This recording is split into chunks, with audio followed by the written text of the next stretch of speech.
frankly, which is, it's been wonderful that dramatic increase in women's education. But one of the other things that's happened is that there's been a great reduction in the birth rate.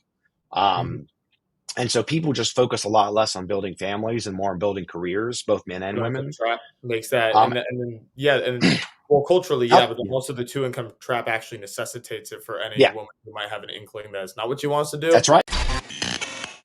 I mean, you can't centrally plan culture, but I think that's in a sense what they're trying to do. I well, now I have two things. Number one, Yeah, to respond to that, I mean, I agree with a lot of what you said, but you're aware of the 60-year long march through the institutions. Like that feels an it's not awful lot uninterrupted. like it Yeah. looks like it already happened. So I'm aware that it's not Uh, supposed to happen and that it's really hard to make happen, but it feels like something approximating it did happen. So I'm curious, how do you read that? At least that theory of history. yeah. So my big issue is not so much that there hasn't been these kind of social changes that have tended left. It's Yeah, more like when post liberals trace that like to the Constitution or to like Occam or yeah, Luther yeah, or something like that, right? yeah. Poor Where do you poor draw the Franciscan monk line in the where it all 14th went wrong? century. Yeah, Yeah, yeah. So these declinist I narratives read are that. annoying. But I so there's a bunch of reasons. I mean, the very first thing is like the United States. I mean, is a pretty relative to almost any society ever. It's just extremely individualist culture. Mhm. And once you kind of do have that in the soil, a lot of these changes are hard to resist. But I really don't want to understate the influence of just technology on this.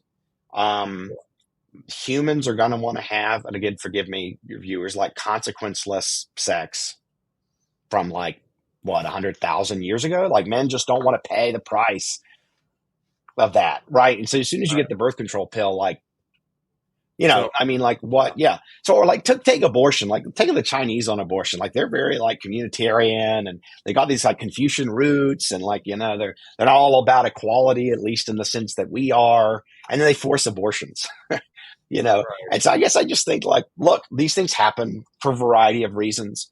Now, now, now here, look, another problem is that Christianity, kind of particularly liberal Protestantism, committed suicide over the last 100 years in a Yeah. story that I've not entirely been able to understand because it was like the mediating glue in American society for really centuries. I mean, it changed a lot, like with the Great Awakenings, people get integrated or disintegrated or whatever.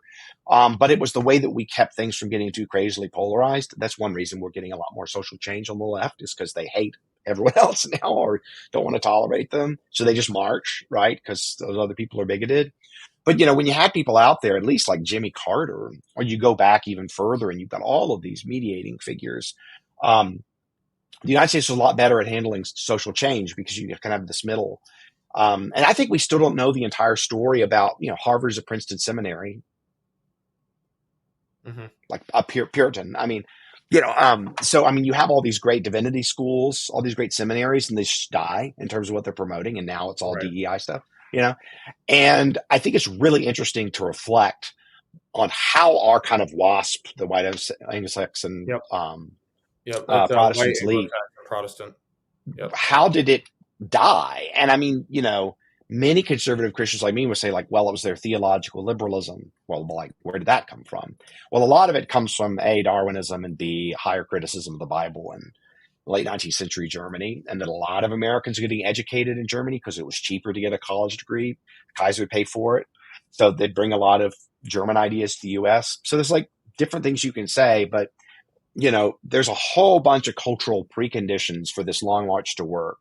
And the interesting question is, to what extent and the technological conditions. Um, so I think it's going to be a lot of it also, frankly, it's been wonderful that dramatic increase in women's education. But one of the other things that's happened is that there's been a great reduction in the birth rate. Mhm. Um, and so people just focus a lot less on building families and more on building careers, both men and Two-income women. trap makes that, Um, and then yeah, and well, culturally, yeah, oh, but then yeah. also the two-income trap actually necessitates it for any Yeah, woman who might have an inkling that it's not what she wants to do. that's right. That's That's right. just not. Yep. Yeah, it becomes infeasible. No, that's right. Yeah. And so but these are all, I mean, issues in American society where families are shrinking and so on, and fewer kids in the family. But You there's all mentioned kinds Orban of earlier. economic technical stuff. Yeah.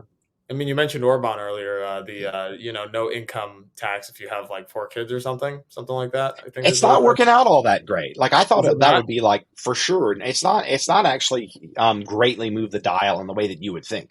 I mean, I would love to have two more kids and then not pay income tax anymore. That would be pretty sweet. I would probably have another kid to be able to do that, maybe.